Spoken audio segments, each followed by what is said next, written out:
In the dark of deep space, a ship with glowing red crosses drifts silently, until an energy blast tears it open.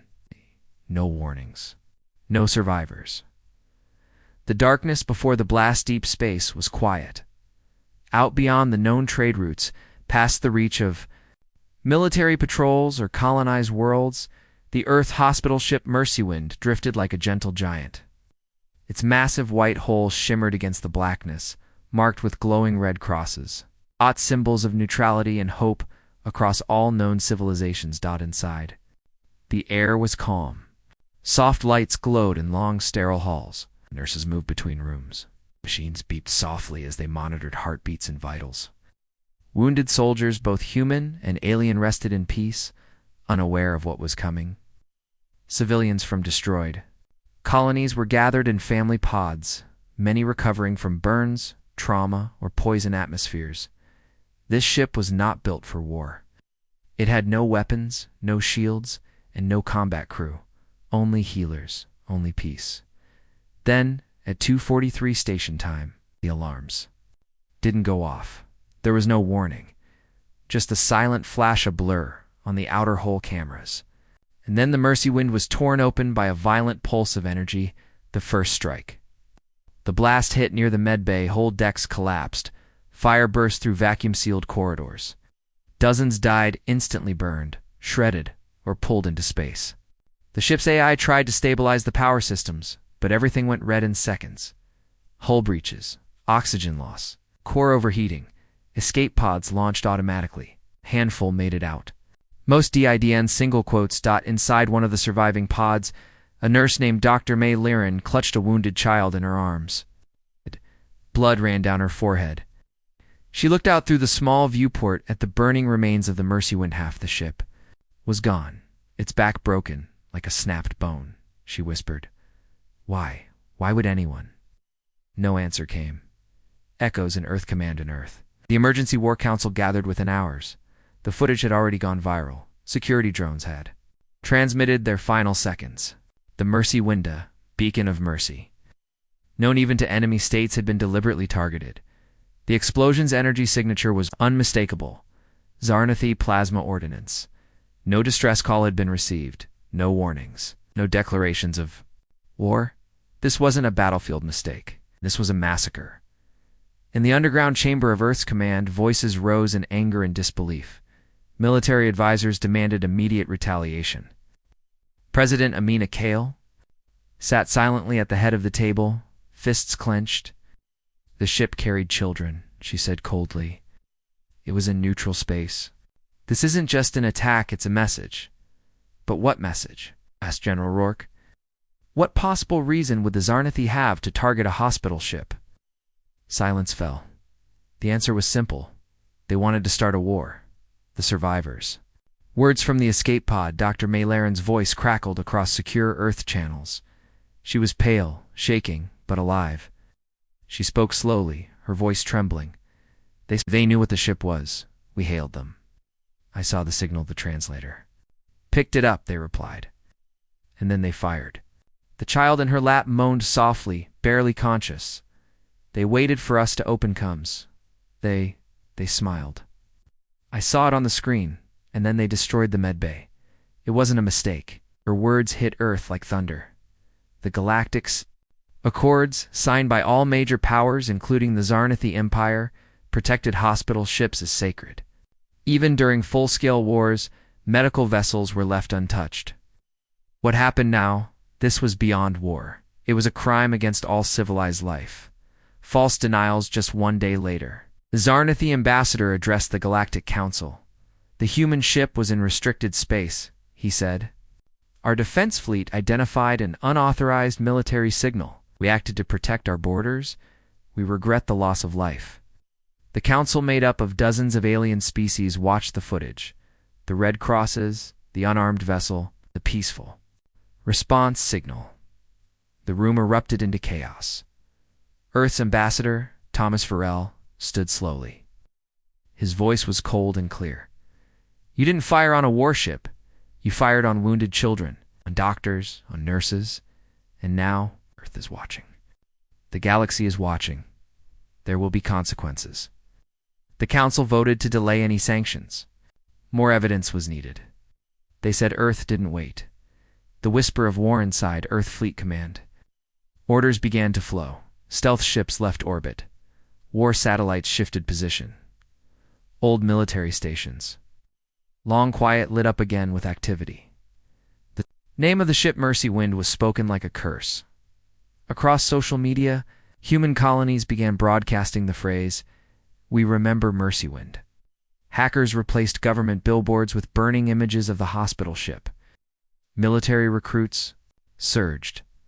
Donations to veterans' hospitals hit record highs. Even alien citizens living on Earth joined in protest. Humanity had been pushed before, but never like this. And never without fighting back. Admiral Reyes watches the stars. Admiral Sol Reyes stood alone in his office. High above Earth's atmosphere, aboard the orbital Fortress Unity Spire, he watched the final 43 seconds of Mercy Wind's life on loop. No defense. No shields. Just pain. He took a deep breath. Then spoke one sentence into the command line. "Prepare the fleet of reckoning." The AI paused. Authorization required. He pressed his thumb to the reader. The screen turned green. Galactic tremors. The Zarnathi Empire pretended nothing happened. Their outer listening posts detected strange signals. Entire human battle groups were vanishing from known space. Communications blacked out. Patrols went missing.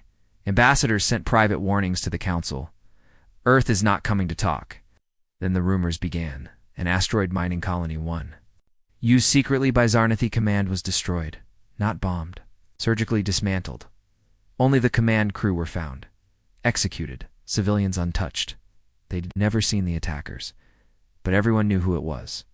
Last signal from the Void A final. Transmission was recovered from the Mercy Wind's bridge log.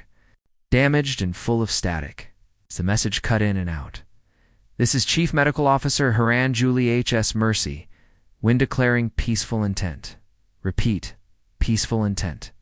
We are a hospital ship. Unarmed. Please do not, then only silence. Until. One last whisper. Tell Earth. Don't forget us." Closing narration. The galaxy has seen war. It has seen cruelty. But never has it seen a species so patient, until the line was crossed. The Red Cross. And now, Earth is not coming for justice. It's coming for retribution. The Zarnathi ambassador denies everything. Until Earth releases the footage, the galaxy watches in horror. The rules of war were shattered. Now, so is the peace. False words in a hall of silence, the Zarnathi ambassador, Velm Toruk, stood tall. Before the Galactic Council, his silver robes shimmered beneath the lights, and his long, scaled face showed no emotion. He raised a four-fingered hand. "The attack on the human vessel," he said smoothly, "was an unfortunate error. Our sensors identified a hidden weapon signature. We acted in defense." Murmurs echoed through the chamber. Some delegates looked confused, others suspicious. Earth's ambassador, Thomas Varel, sat quietly in his seat. He didn't speak. Not yet. Taruk continued. The ship was in restricted space. Had it responded properly to hailing signals? Perhaps that's when Varel stood. He pressed a button on the console in front of him. The lights dimmed. A massive hologram flared to life in the center of the council hall. It was the final 15 seconds of the Mercy Wind. The footage. It shattered peace. The red-crossed hospital ship spun slowly in the void. Peaceful, silent, a soft. Medical transmission played in the background. "This is EHS Mercy Wind, humanitarian vessel, unarmed, neutral, requesting acknowledgement." Then came the reply. A deep, guttural alien voice. Itinerary message received. "Prepare for boarding." And without pause, a direct energy blast. The screen shook. Debris flew, flames bloomed, screams echoed. Then blackness. The council chamber was completely silent, not a whisper. Varel turned, voice quiet but firm. "You lied. We all heard it." The Zarnathi ambassador opened his mouth then closed it. Again. Too late. Earth speaks for the dead. Viral turned to face the entire council. We honored every treaty, every code, every oath of war. You all saw that footage. No one can unsee it. That ship carried no weapons, only the wounded. He paused, letting his words sink in. And if a peaceful hospital ship can be destroyed without consequence, then there are no rules left, only chaos. Some delegates nodded slowly, others looked away. And then Varel said the words that changed everything. Earth will not be asking for justice. We will be delivering it. He walked out. No more debates. No more talks. The room erupted. The council fractures within hours. The Galactic Council was in chaos. Some member species demanded action against the Zarnathi. Others feared war with Earth. For decades, Earth had been a quiet member of the Council, intelligent, strong but reserved, never aggressive. But now, something had changed. One ambassador from the Lervathi Confederacy said it plainly. We have forgotten that humans are dangerous only when provoked, and now they've been provoked. Still, no one expected what came. Next, the message from Earth. A transmission was sent directly from Admiral Sol Reyes, now commander of Earth's retaliation fleet. It was brief. It's only 12 seconds long. The Admiral stood in full uniform, Earth's star emblem glowing behind him. The attack on the Mercywind broke every law we swore to follow. You took our wounded, our children, our peace. We will take something back. Then just one line of text on the screen. Fleet of Reckoning, launched. The galaxy held its breath. The fleet that shouldn't exist. Cross known space. Humans had long been believed to keep only a small defensive force. Ships for patrol, for protection. But what no one realized was that Earth had spent the last 30 years building something. In secret, deep in the dark zones near Saturn and beyond Neptune. Buried in black dust asteroid belts they had prepared, and now had launched. Hundreds of ships, sleek, silent, invisible to most scans. No fanfare, no comes, just shadows moving toward Zarnathi space. The Fleet of Reckoning had a mission. No surrender. No negotiation. Only response. Whispers from the void. The first sign something was wrong came from a Zarnathi weapons facility on Delta Crixus, a minor moon base used to test long-range warheads. Its last transmission was simple. Motion. Detected. No known vessel ID cloaked. And then silence. No explosions were seen. No rescue ships responded in time. Later scans found only debris. No civilian casualties. It's just wiped out military assets. One single phrase was etched into the facility's ruined control panel, scorched by plasma. We remember Mercywind. The galaxy knew Earth had begun its war. Panic in the Zarnathi Empire and the Zarnathi homeworld. Panic spread like wildfire. The Council of Generals met in emergency chambers. Dozens of military ships scrambled into orbit. Massive defense grids activated, but the enemy was nowhere to be seen. Ships disappeared. Fleets reported shadows, brief flashes on sensors, then nothing. Colonies stopped responding. Something was out there. The Zarnathi had always believed in brute strength, in overwhelming force, but Earth wasn't sending waves of ships to fight in open war.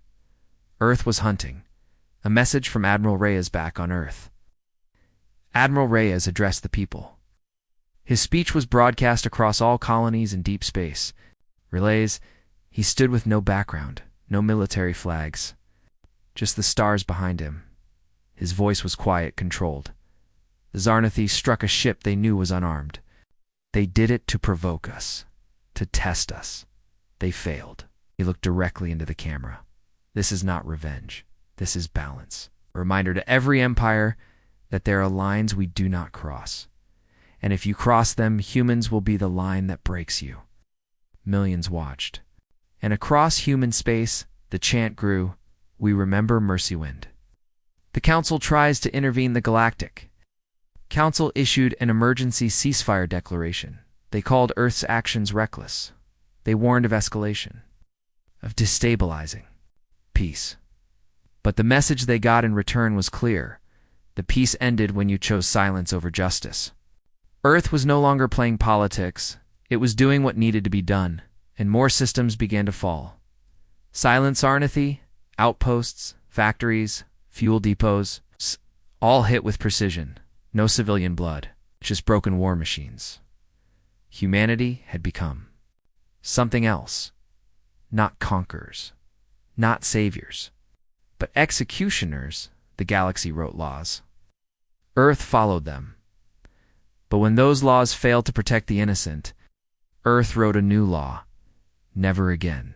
The war had begun not to conquer but to correct, and the Fleet of Reckoning had just begun its work. Inside Earth's orbital command, a quiet admiral seals the fleet orders. A message to the stars: we are coming for you. The weight of silence, the control room inside Unity Spire, Earth's main orbital command station, was quiet. Not quiet like a library, quiet like a storm waiting to hit. Screens glowed. Fleet markers blinked across tactical maps. Operators spoke in short, careful bursts. At the center of the room, Admiral Sol Reyes stood still, staring at a red file on his screen. It was labeled Mercy Wine Protocol. Final strike orders. He didn't move for 30 seconds. Then he reached out, pressed one button, and said, "Execute all orders. No further authorization required." A pause. Then the system replied, "Confirmed. The Fleet of Reckoning is unleashed." The man behind the orders, Admiral Reyes, wasn't like the loud military leaders on the news feeds. He didn't shout, didn't make speeches. He just did his job. He had served during the Orion conflicts years ago, back when Earth nearly lost a war against genetically modified pirates from Alpha Draconis.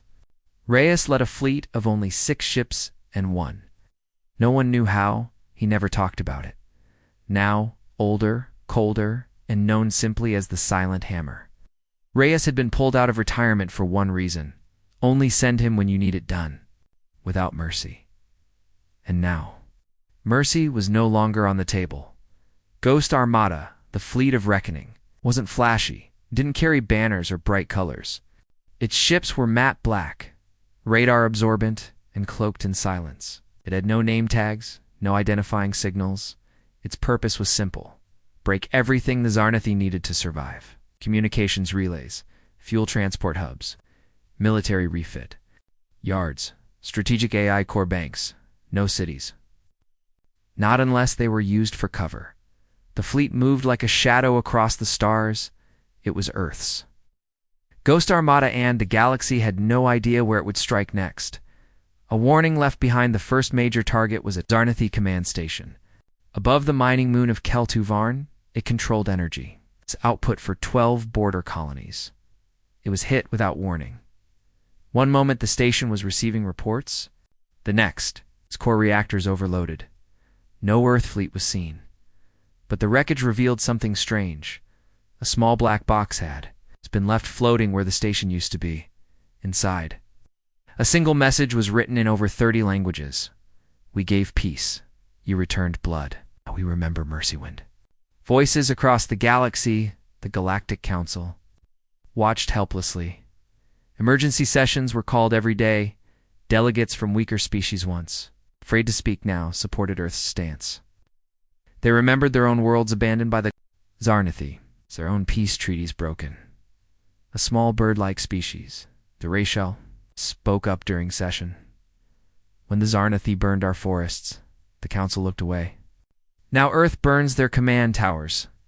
Suddenly you call it escalation." Murmurs followed. The Council was cracking. Even some Zarnathi diplomats began to disappear. Retired, the official stories claimed. But everyone knew they were being silenced before they could talk. Something darker was behind the hospital ship attack. The intelligence leaked 3 days after the Kel-Tu-Varn strike. An encrypted file was leaked across the net. The source was unknown. But it reached every Council server, Earth station, media hub. Inside the file, communications between Zarnathi, High Command, and an unnamed Council member species. The exact coordinates of the Mercywind hours before its destruction. Payments, weapons, and one chilling phrase: "Strike the vessel. Blame human expansion. Chaos benefits us all." The galaxy stopped breathing. Someone in the council had helped set up the attack. And now, Earth wasn't just justified. Earth was right. No more permission needed, Admiral. Reyes sat at his desk inside the flagship Resolute. He watched the leak replayed again and again. A young lieutenant asked, "Sir, do we wait for council permission to investigate?" Reyes looked at her calm, cold. "The dead don't need permission. We gave it already, with their blood." The first fleet strike, the Xernethi fleet guarding the Carrack's fuel arc. A massive refueling station built inside an asteroid ring, was considered unbreakable. It had 24 defense platforms. A full cruiser wing. They never saw the first missile. Earth's stealth corvettes slipped inside the ring and disabled the platforms before the fleet even knew they were there. Then came the kinetic drop weapons, giant rods of metal. Fired from orbit at near-light dash speed, no explosions. Just silence and destruction. The Carrack's ring fractured. Fire bloomed. Then silence returned. A single Earth ship uncloaked just long enough to send a message into the system. "We are only beginning." Then it vanished. A broken empire inside. The Xernethi capital, Emperor Thrux Valen, watched the reports with growing fear. Their fleets were losing, not in full battles, but in pieces. Important pieces, one ship here, one station there. Their strength was being cut apart, and worst of all, the people had stopped trusting their own leaders. Protests broke out. Families demanded to know why their soldiers were dying. Why their empire, so proud, so dominant, was being dismantled by a species they once called soft. They asked why Earth didn't speak louder before. They asked why Earth didn't fight back sooner. Now they have their answer. The dead don't need permission, and the living have run out of time. The fleet of reckoning moves again. And Earth's justice has no finish line. It's only targets. A Xernethi mining outpost goes silent. No explosion, no trace, just silence and fear. The moons that shouldn't matter, the twin moons of Carrack's. Located in the gray zone between Xernethi territory and the neutral zones, were not considered important. They were quiet places, cold, barren, and used for mining rare fuel elements. A skeleton crew of a few hundred workers lived in underground facilities. Security was minimal. No one expected trouble out there until both moons went completely silent. At 3:11 Galactic Standard Time, all signals from Outpost Carrack's 1 and Carrack's 2 vanished. No explosions, no weapons fire, no Mayday signals, just silence. And then a strange new signal began broadcasting from the region. "Mercy is gone. So are your moons. An empire begins to fear the dark Xernethi. Military sent a scout ship. It never returned. Then they sent a full recon cruiser. What it found stunned even the most hardened officers. The outposts weren't destroyed, they were empty. Tunnels were intact, lights still on, equipment untouched. But not a single body was found. Beds were still warm. It was as if everyone had vanished at the same moment, and the only sound picked up by the cruiser's sensors was a human voice looped in dozens of languages. "This is what you bought with the blood of the Mercy Wind." Whispers spread across Xernethi's space. The name Carrack's began to be spoken in hushed tones. It wasn't just a strike. It was psychological warfare. Something about it felt inhuman. No debris, no destruction, just ... erasure. Theories spread fast. Was it a teleportation weapon? A nanovirus? A rogue AI? Or worse, ... something the humans chose not to explain. Whatever the truth was, the message was clear. Earth wasn't just striking back, they were choosing how. Inside the mission only, a few high-ranking human officers knew what actually happened at Carrack's. They called it Operation Echo Silence. Earth's fleet intelligence had identified the outposts as illegal Xernethi research sites developing weapons. Banned by galactic law. Inside the Carrack's vaults were genetic test labs, where alien prisoners had been experimented on for decades. When Earth discovered this, Reyes didn't ask for permission. He gave one order: no fire, no bodies. Make them fear their own shadows. Elite infiltration units, human ghost squads centered the tunnels in complete silence. They knocked out every worker with non-lethal gas, took every research log, wiped every system, and left them floating in deep sleep pods. To be discovered later live, but changed. Every single one of them would awaken with one message burned into their minds. You were spared. Remember why. Panic in the Empyrex Arnathi. Command was humiliated. The Emperor himself ordered a blackout on all Kurok's reports. But it was too late. The footage leaked. Other races saw it. Some were horrified. Others smiled quietly. A new phrase began trending across galactic networks. Earth. Fight's clever. This wasn't the war anyone expected, not from a species known for art, music, and diplomacy, not from the planet once called naive. The humans were rewriting the rules of war, an emergency council message desperate to stop the unraveling. The Galactic Council issued an urgent call for ceasefire. A council delegate from the Midori sector, once neutral, contacted Admiral Reyes directly.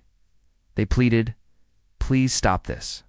The Zarnathi made a mistake. Don't let it start a galactic war." Reyes sent back only 5 words. "It already did. You blinked." No more communication followed. The missing admiral, meanwhile, inside the Zarnathi Core Fleet Command, a high-ranking Admiral V's Jarn, vanished. He was last seen exiting his personal cruiser, heading for a classified meeting.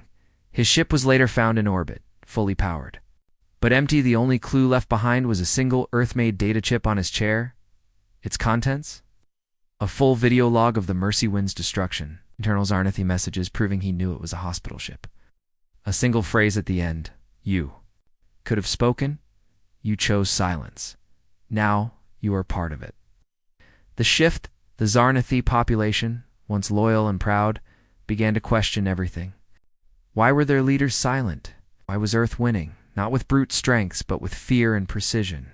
Why had they attacked a hospital ship in the first place? Rebellion whispers started to spread, even among the Zarnathi fleet. Some commanders refused orders. Others surrendered forward stations when Earth ships arrived. They knew this wasn't war, it was judgment. Inside the fleet of reckoning, aboard the human flagship Resolute, Admiral Reyes met with his top strategists. They weren't smiling. They weren't celebrating. They were planning something darker. Reyes stared at the 3D model of the next target, Threx Prime, a fortified Zarnathi core world. He didn't say much. Just one quiet command. Make it visible. This time they need to see us coming. They erased a hospital ship and thought no one would remember. Now their own people are being erased, not by death, but by doubt, silence, and fear. Earth doesn't need to destroy everything. Just enough to make every shadow feel like justice waiting to arrive. A rescue drone from the Mercy Wind's wreckage reactivates. And it's carrying something Earth never expected. Wreckage in the drift. Shattered remains of the EHS Mercy Wind still floated near the edge of neutral space. Its broken hull, torn open by the Zarnathi attack, drifted slowly, cold, dead, silent, for weeks. No one went near it. The Galactic Council had declared the zone too sensitive. The Zarnathi warned any salvagers would be treated as enemy assets. Earth hadn't sent anyone yet, but someone else had. The drone that didn't die inside a jagged section of the Mercy Wind's medical bay, buried under twisted steel and shattered glass. Something flickered to life. It was SR-03, a rescue drone. Damaged, burned, but still functioning. Its programming was simple. Recover survivors, log evidence. Return to Earth. It had failed, or so everyone thought. But now, weeks after the attack, it reactivated. Its cameras blinked, its processors groaned, its memory chip pulsed green, and then it moved. Back from the dead 3 days later, Earth defense. Command detected an unknown object entering solar orbit. No ID, no signal, until suddenly, one phrase pinged on every Earth military channel. SR-03, returning with priority memory core. The room fell silent. General Rourke leaned forward. Is this real? The technician nodded. Yes, sir. It's from the Mercy Wind. The memory core drone was brought aboard a secure research lab. Its data core was cracked, its outer frame half melted. But the data inside? Intact?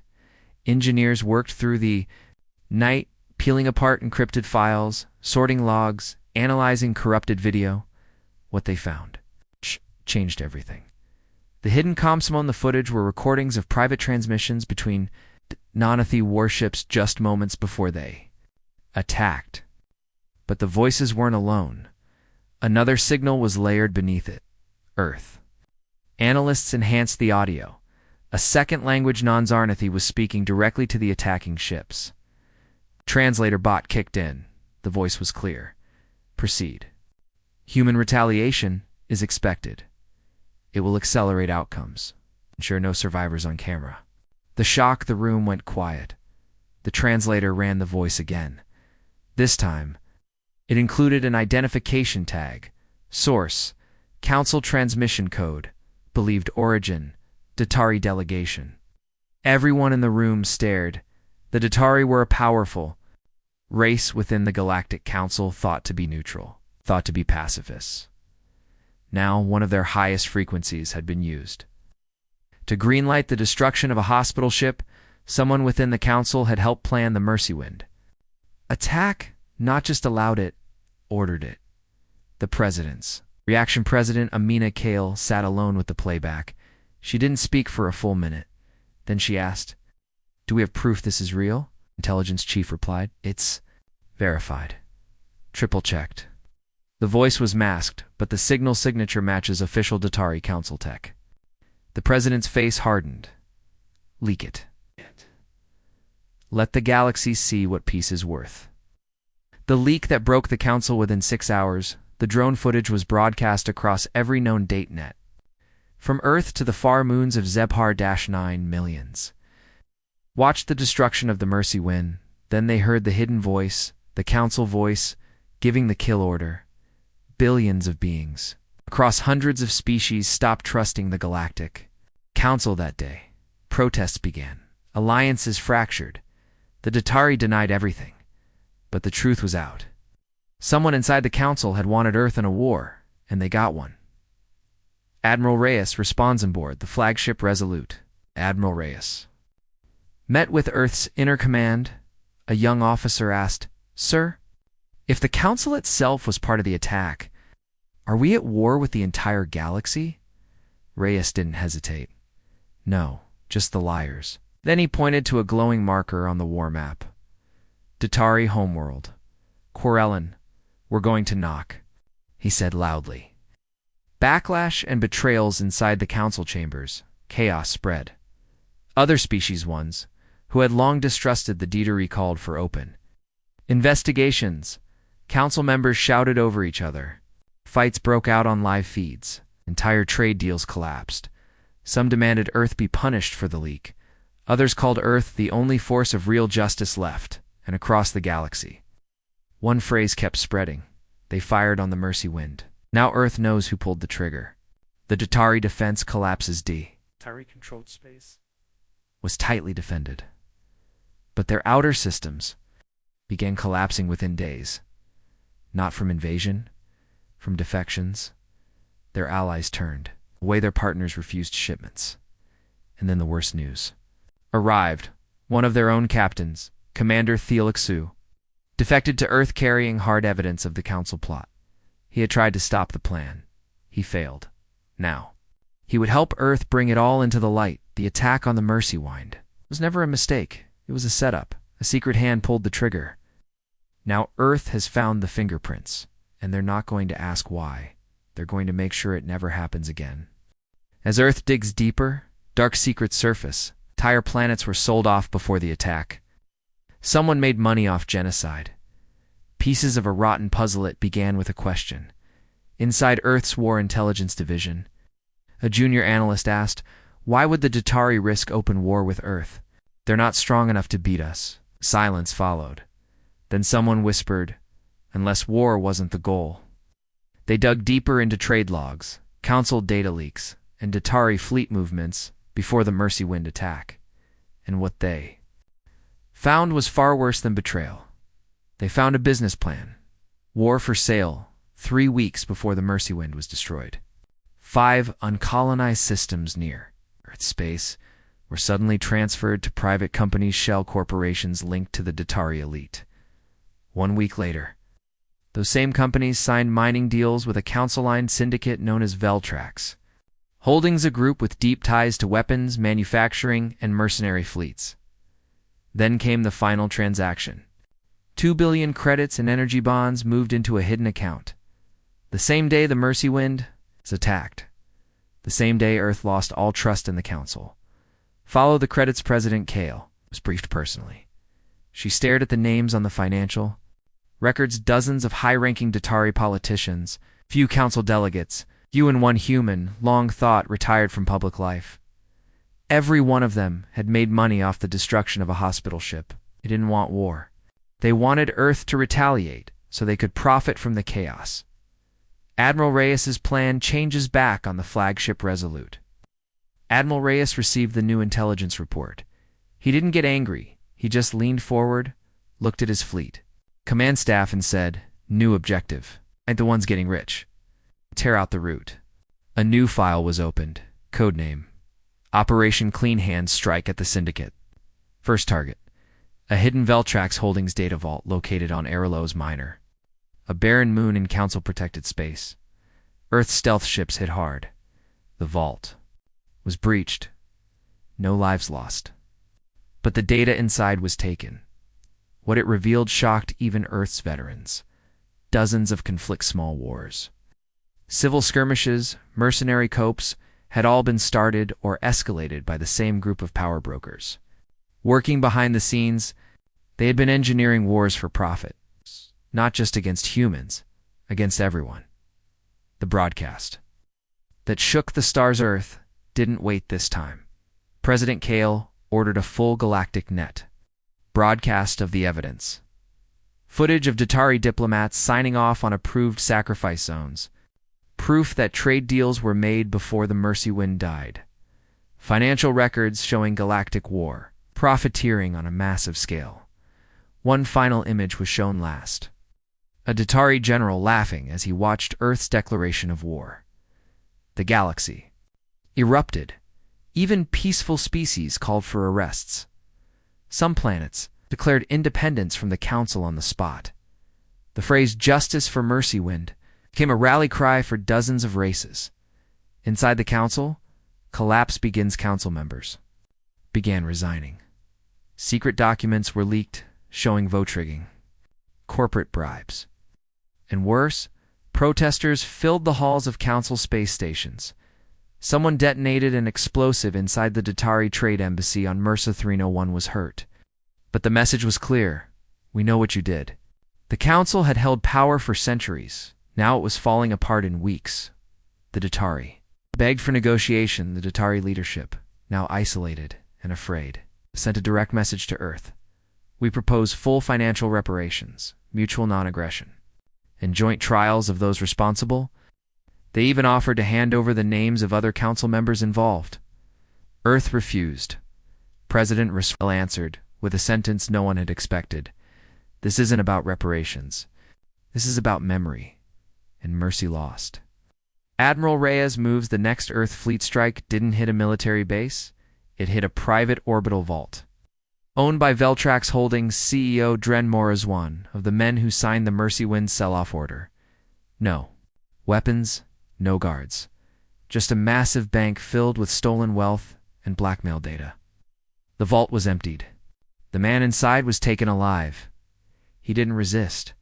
All he said was, "I never thought humans would follow the money." Reyes looked at him and replied, "We always do. After we bury the dead, alliances shift with the truth exposed. Earth found unexpected support. The racial, the Krillin, Ow. and the savanna species, once distant from human affairs, now stood beside them. Some even asked Earth for help in bringing down their own corrupt leaders, and Earth answered, not with fleets, but with data, truth, and strategy. The war was no longer just about the Mercy Wind. It was about cleansing a system that had grown fat on blood. They didn't fire on the hospital ship to win a war. They did it to start one to profit. to gain power. But they forgot who. They were dealing with Earth may grieve its dead. But Earth also remembers, and now, so does the galaxy. Earth's fleet arrives above Threx Prime. The Zarnathi thought Earth would never dare enter core territory. They were wrong. The jewel of the Empire Threx Prime. The Zarnathi capital. A world of shining spires, orbital rings, and a defense network so thick it had been nicknamed the Shell. No enemy ship had ever entered Threx space. The Zarnathi believed it was impossible, even after Earth strikes. Their leaders had laughed at the idea of a direct attack. Let the humans rage in the shadows, they said. They'll never bring their war here. They were wrong. The arrival on a quiet morning over Threx Prime. The orbital defense grid picked up an anomaly. A ripple in space. A flicker of heat, then another, then 30-7, before the Zarnathi commanders could speak. A massive fleet decloaked in high orbit, black holes, human emblems. Earth's finest warships, the fleet of reckoning now, face to face with the heart of the enemy. A message was broadcast in every known language. We do not come for conquest. We come for accountability. Surrender your war criminals, or watch your towers fall. A council message. To late the Galactic Council, now fractured and desperate, sent a last-minute transmission. Earth must not attack Threx Prime. Civilians live there. History must be preserved. Earth responded within seconds. Admiral Reyes stood alone on the bridge of the flagship Resolute. The burning red and white symbol of the Mercy Wind glowing behind him. He spoke only 2 words. So did we. Then the signal cut, and the siege began. The battle in orbit, the Zarnathi fleet launched from underground silos. Thousands of fighters, cruisers, planetary cannons, but Earth was ready. Their ships had been redesigned for this moment, stealth-hardened, AI-assisted, and led by veterans who had fought dirty wars in forgotten systems, instead of direct charges. Earth used slicing tactics, decoy drones to confuse tracking systems, magnetic cluster mines to split formations, atmospheric burn missiles that disrupted surface scans in 30 minutes. Earth's fleet had crippled the outer ring of Threx Prime's orbital defense grid. Precision justice, but Earth wasn't here to bomb cities. They had targets. 5 command towers, each responsible for ordering the Mercy Wind attack, covering up council involvement, suppressing evidence within the Empire as gave the order. The orbital railguns fired from space. Yes, it looked like stars falling. Each rail shot moved at near light speed, slamming into its target without warning. The buildings didn't explode, they disintegrated. No civilian zones were touched, just the guilty voices from below inside. Threx Prime cities. The people had been taught to fear humans, but when they saw that no hospitals were struck, no homes were hit, and only corrupt leaders died, the public began to see something else. This is not destruction, one Zarnathi citizen said on a live broadcast. This is punishment. Focused, fair, terrifying. For the first time in their history, the Zarnathi Empire began to question not just their rulers but their values. The Emperor's last stand deep inside the fortified command bunker. Emperor Thrux Valen refused to flee. He watched his empire's pride fall from the sky. We were the fire, he growled. How did we become the ashes? His advisors begged him to escape. He said no. Then came a transmission.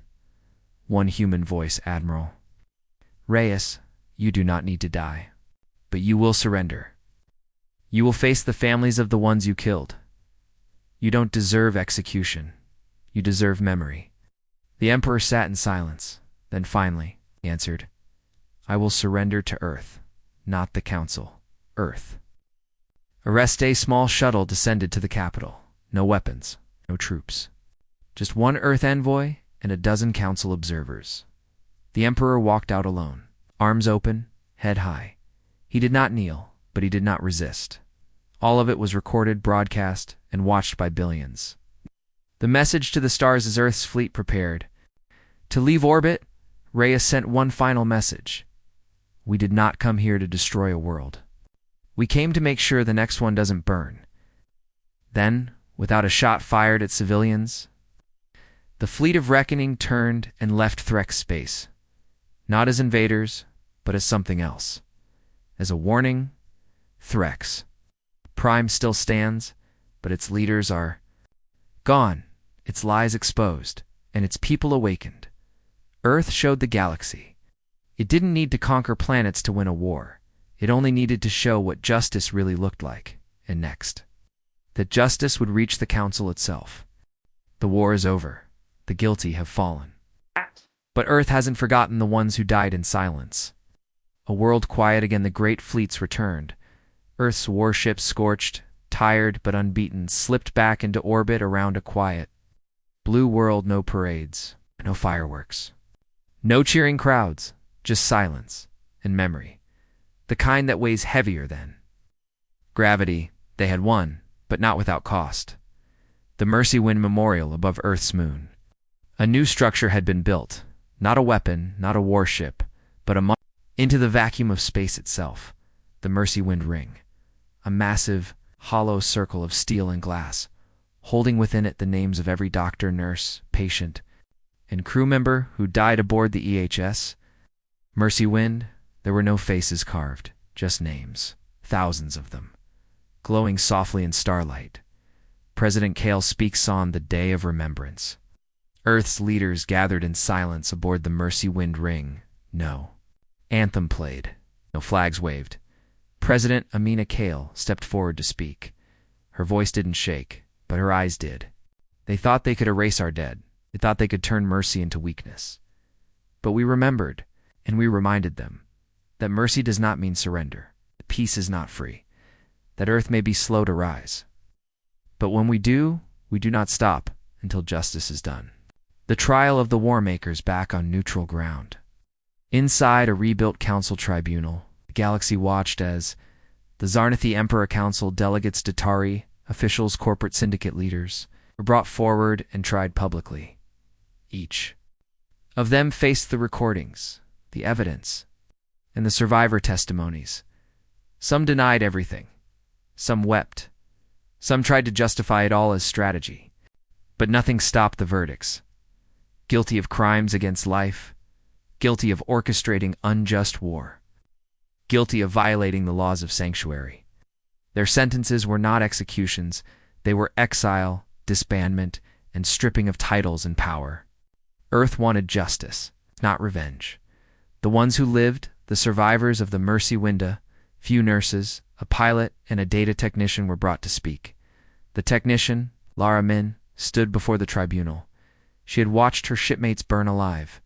She had drifted in an escape pod for 4 days, listening to static and sobbing. But today, her voice was clear. We were healers, not soldiers, and you targeted us. You failed to break us. Because even in death, we became the reason Earth rose. You didn't end us. You made us legends. The tribunal fell silent. Some even cried. The rebirth of the Council, the Galactic Council, did not survive in its old form. Too much rot, too much silence during the slaughter, but something new rose in its place. A unified assembly, with Earth as a permanent seat. War profiteering was outlawed. Hospital ships were now protected under Galactic Code 01 and untouchable status. Earth's fleet was offered a place as peacekeepers. Reyes declined. We don't need to watch the stars. Said, just remind them we're still here. A message to the galaxy and the final day of the remembrance cycle. Earth broadcast one final message. It came from the first page of the Mercy Wind's crew mission log. A simple sentence, written by the ship's late captain, Dr. Ilan Vesh. We go into the dark, not to fight, but to heal. If they strike us, let them know what it cost.